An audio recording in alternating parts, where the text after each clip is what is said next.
한 8년 전 텔레비전 방송국에서 살만납니다라는 제목의 1일 연속극을 방영했던 적이 있었습니다.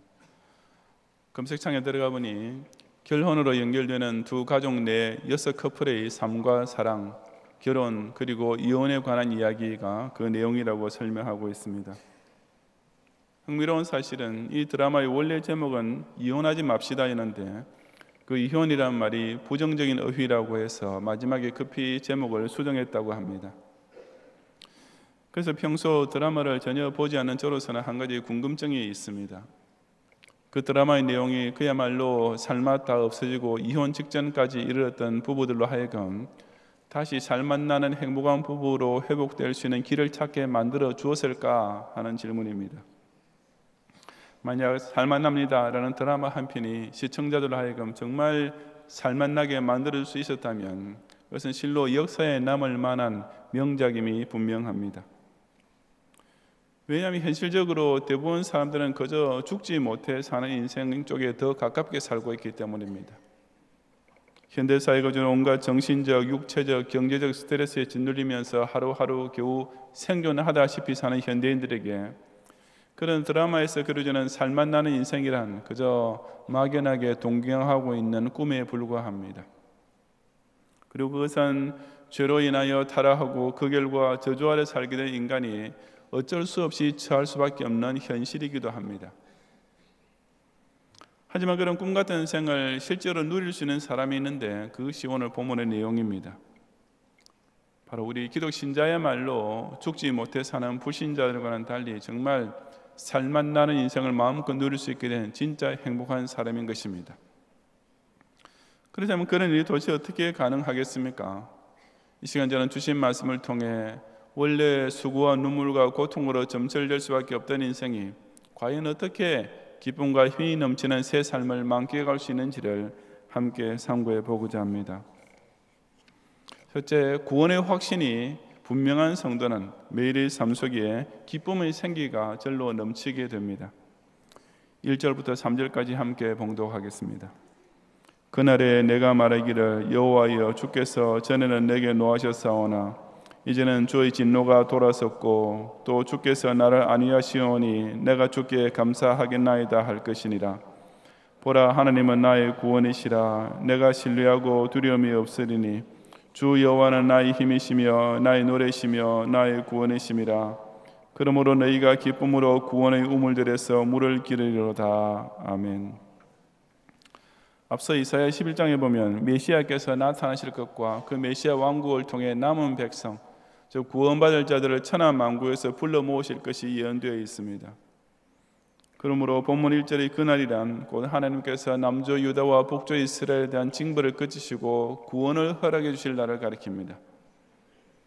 이제는 주의 진노가 돌아섰고 라고 한 대로 범죄하는 이스라엘 백성을 향한 하나님의 공의로운 진노가 멈추게 되고 그 대신에 안위, 즉 메시아를 통한 위로가 주어지게 될 것이었습니다. 그처럼 포로 생활의 모든 슬픔과 고통이 끝나고 조국이 회복되는 날이란 모든 이스라엘 백성에 있어서 생애 최고의 날이 될 것이 틀림없었습니다. 그래서 그들은 그날이 오게 되면 다들 하나같이 입을 모아서 보라 하나님은 나의 구원이시라고 노래하게 될 것이라고 했습니다. 자기네 죄만 생각한다면 마땅히 완전히 멸망당했을 함에도 불구하고 오직 100% 하나님의 인자하심과 긍휼하심에 의하여 그저 구원을 얻게 되었으니 그 모든 감사와 찬양을 하나님께만 돌리게 될 것은 너무나 당연한 일이었습니다. 바로 그런 감격을 두고 본문 3절은 그러므로 너희가 기쁨으로 구원의 우물들에서 물을 기르리로다 라고 표현하고 있습니다. 저는 어릴 때 시골에 있던 큰 집에 가서 직접 우물물을 길어본 추억이 있는데 그게 그냥 보기에는 꽤 정취가 있어 보이지만 실제로는 여간 힘든 일이 아니었습니다. 두레박을 깊은 우물 속으로 내려서 물을 길어 올리는 것은 수도꼭지를 틀고 물을 대야나 물통에 받기만 하면 되는 것과는 전혀 달리 아주 힘든 노동인 것입니다. 더구나 큰어머니처럼 그것을 문자 그대로 비가 오나 눈이 오나 매일 반복해야 한다는 것은 도시에 살던 저로서는 상상만 해도 지겹고 실정이 날 수밖에 없는 일이었습니다. 하지만 이스라엘 백성처럼 유목 생활을 하던 사람들에게는 전혀 그렇지 않았습니다. 그들에게 있어서 우물이란 문자 그대로 생명의 원천이었기 때문입니다. 그들이 살던 팔레스타인은 곳곳에 시내나 강물이 사시사철 흐르는 땅이 결코 아니었습니다. 대부분의 지역이 메마른 땅이었고, 그래서 땅을 깊이 파고 우물물을 얻어야 그들 자신의 식수를 비료하여 그들의 가축에게 마시게 할 물을 공급할 수 있었습니다. 그는 온 동네에서 우물가가 가장 중요한 곳이 될 수밖에 없었습니다. 그 우물에서 물을 길어 올리는 것은 물론이고, 그 우물 주위에서 세수를 하거나 빨래를 하면서 이웃 사람들과 대화를 나누는 자체가 보통 즐거운 일이 아니었습니다. 또한 하루 종일 가축들에게 풀을 뜯게 하고 저녁에 마을로 돌아와 우물가에서 물을 퍼서 가축들로 하여금 마음껏 물을 마시게 하는 것은 목장에서 더할 나위 없는 기쁨이었습니다. 물론 멀리 여행을 갔다가 자기 고향 마을 어귀에 있는 우물가에 도착하여 드디어 시원한 물 한 바가지를 가득 떠서 마시게 될 때의 기쁨 또한 어디에다 비길 수 없는 일이었습니다.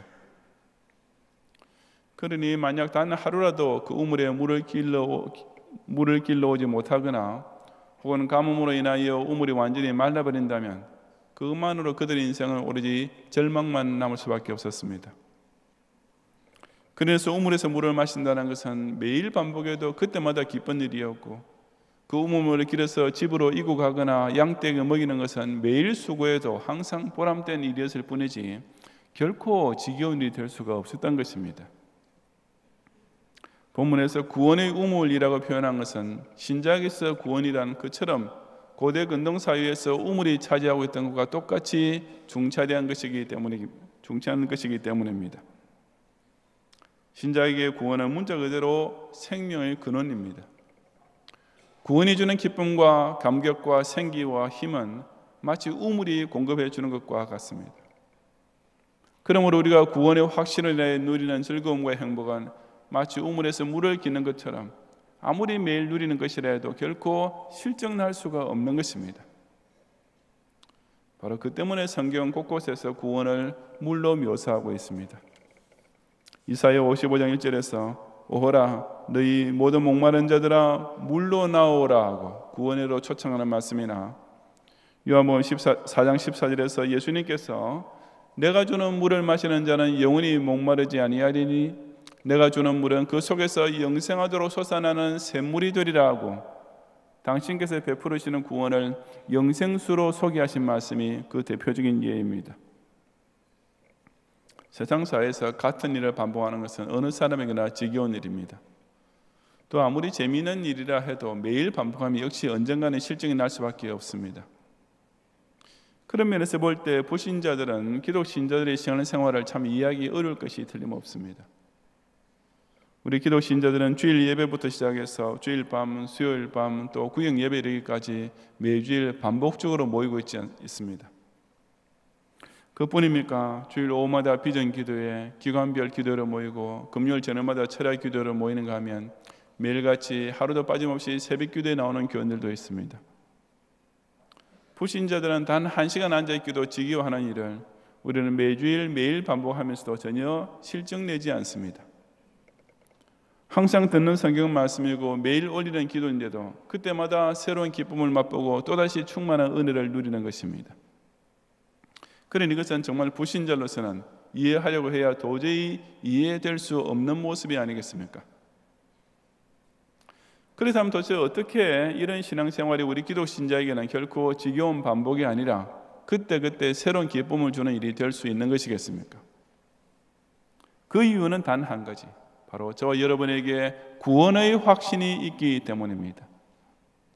그 구원의 확신이 주는 기쁨이란 매일 되새겨도 결코 지겨운 일이 될 수 없는, 마실 때마다 시원한 샘물처럼 항상 상쾌하게 이를 데 없는 것이기 때문입니다.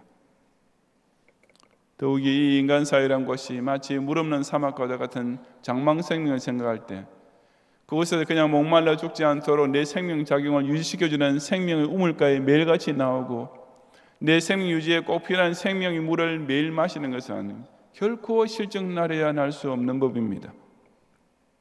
바로 그 이유 때문에 성도는 성경 말씀의 생명수를 매일 똑같이 마셔도 그때마다 시원한 것이며 매일 기도의 우물가로 나와 그 물을 마셔도 그때마다 어김없이 새로운 생기를 맛보게 되는 것입니다.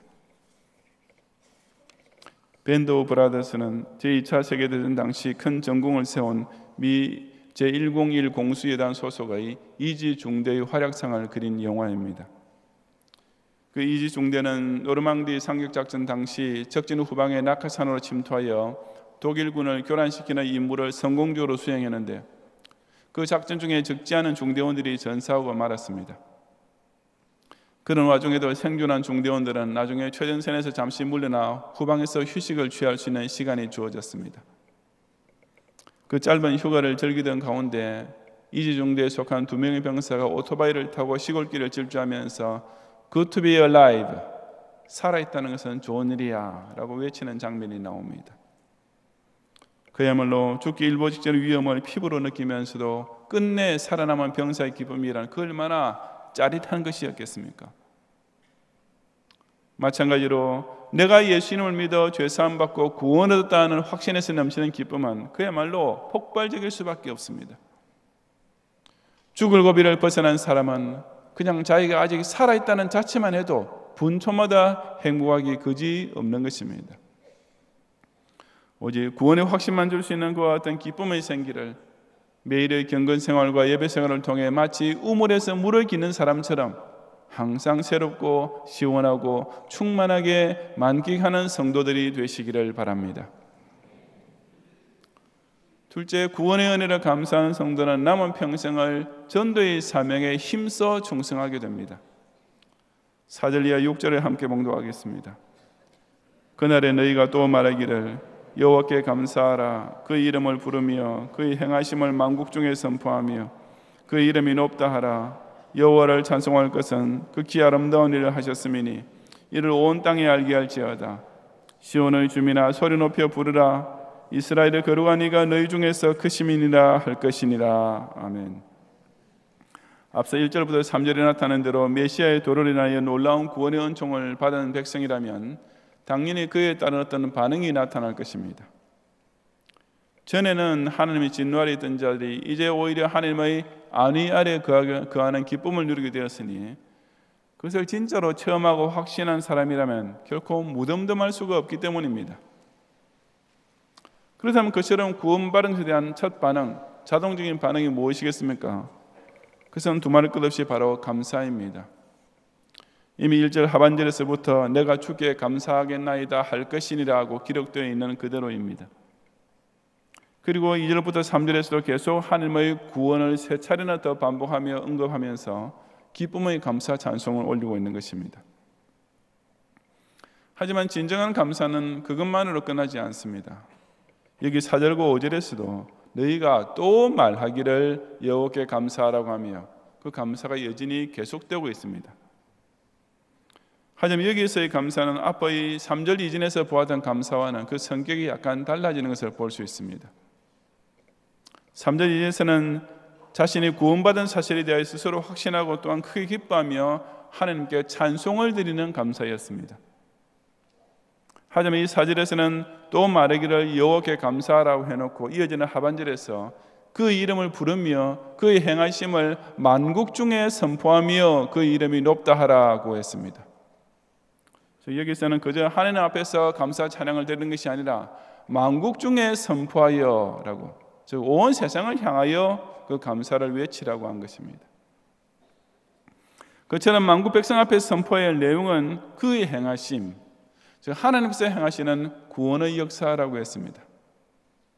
그러면서 또한 그 이름이 높다 하라고 했는데 그래서 하나님만이 상천하지의 유일한 구원주가 되심을 선포하라는 뜻입니다. 이상의 내용을 종합하자면 바로 전도하라입니다. 온 세상 나라와 열방들을 향해 하나님께서 행하신 큰일, 그 구원의 역사를 선포하는 일이란 한마디로 말해서 전도와 선교인 것입니다. 5절씩 똑같은 내용을 표현만 다르게 반복하고 있습니다. 여호와를 찬송할 것은 극히 아름다운 일을 행하셨음이니라고 하는데 여기서 하나님께서 행하셨다는 극히 아름다운 일이란 곧 메시아를 통해 성취하신 구원 역사를 가리키는 것이면 설명할 필요도 없습니다. 잘 아시다시피 하나님께서 행하신 가장 큰 일 두 가지가 있는데 그 중에 창조사역은 이미 태초에 행하신 일입니다. 그리고 그와 나란히 쌍벽을 이루는 큰 일이 곧 구원사역이며 이것은 특히 타락함으로써 낙원에서 쫓겨난 죄인에게는 더욱 아름다운 소식이 아닐 수 없습니다. 바로 그 아름다운 일을 하나님의 일을 온 땅에 알게 하는 것, 즉 그 구원의 복음을 그야말로 땅끝까지 이르도록 전파하는 사명이 자기가 먼저 구원받게 된 사실을 두고 여호와께 감사하는 모든 성도에게 주어진 것입니다. 이어지는 6절에서 시온의 주민이라 한 것은 바로 교회 중심으로 살게 된 신자를 가리킵니다. 그 시온에서 소리 높여 이스라엘 거룩하신 이가 너희 중에서 크시민이라 하고 외쳐야 한다는 말씀은 그 성도가 신앙 공동체로 모일 때마다 오직 거룩하신 하나님을 지극히 높이 받들어 모시며 예배드려야 하는 것을 가리킵니다. 그리고 그처럼 성도가 교회에 모여 하나님 성호를 찬송하는 그 자체가 그 세상 앞에서 자신의 신앙을 증언하는 전도 행위가 되는 것입니다. 이처럼 구원의 은혜와 전도의 사명은 불가분의 관계에 있습니다.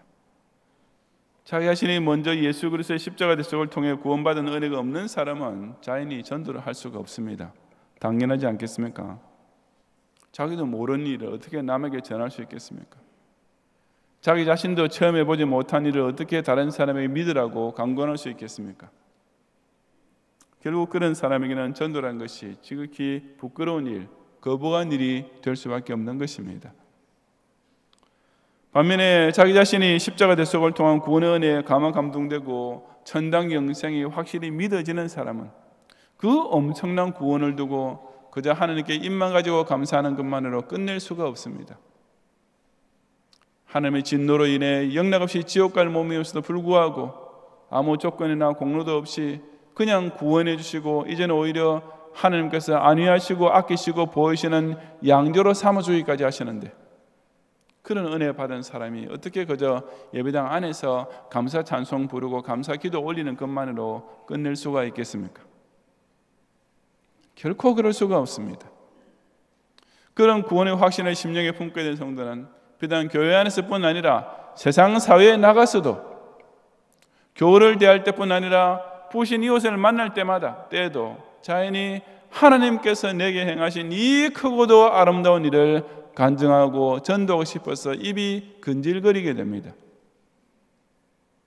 또한 거기서 한 걸음 더 나아가 온 세상 만국 땅끝까지 이르는 선교 사명에도 절로 동참하지 않을 수 없는 것이며 이것이야말로 구원받은 성도가 또 감사드리는 방법, 즉 교회 밖에서 하나님께 감사드리는 방법이 되는 것입니다.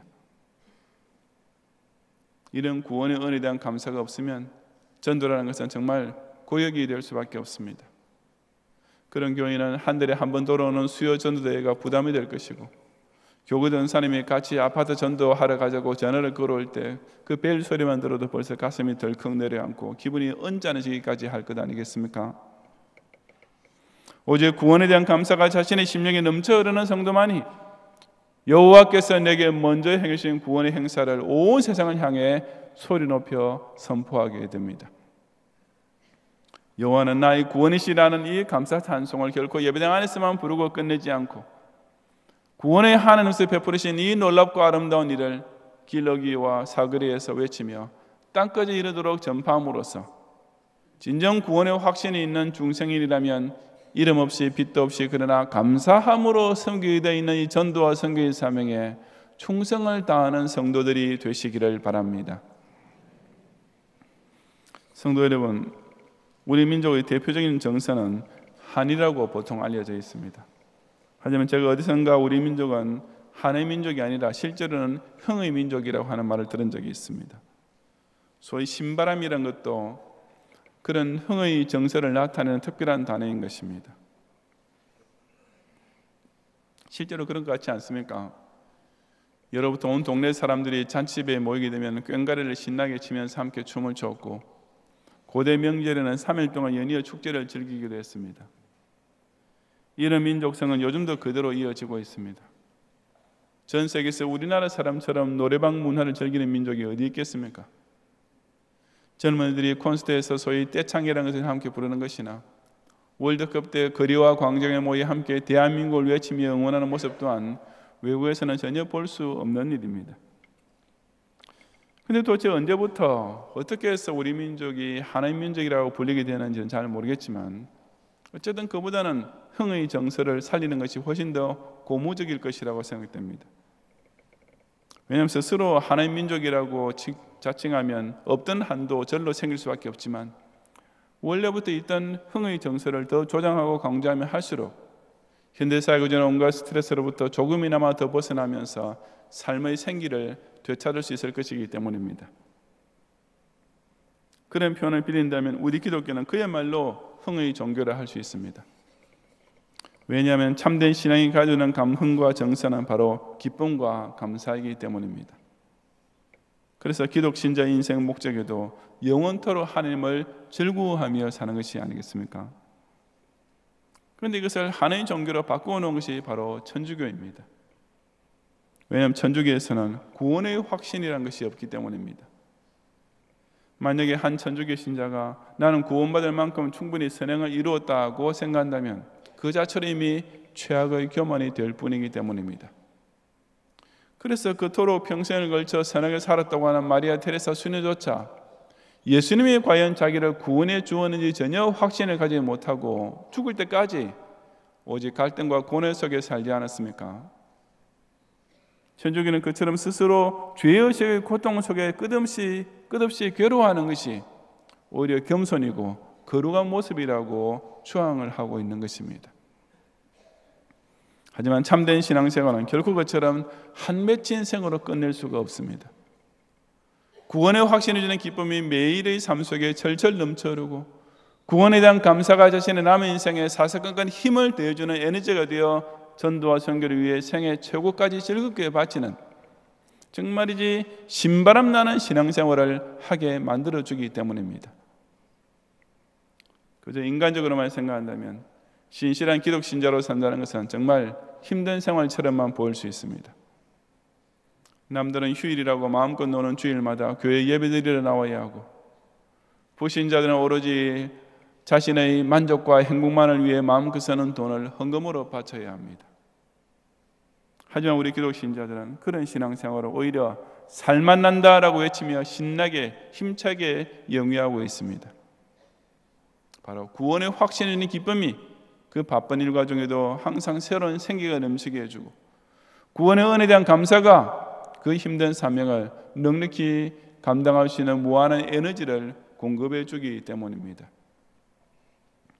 이처럼 보라 하나님은 나의 구원이시라는 믿음 안에서 매일 우물에서 샘솟는 듯한 기쁨의 생기를 맛보고 그 구원에 대한 감사가 원동력이 되어 보라 하나님은 나의 힘이시라는 찬송과 함께 더욱 전도와 선교의 사명을 위해 끝까지 충성을 다하는 우리 모든 경양의 성도들이 되시기를 주님의 이름으로 축원합니다.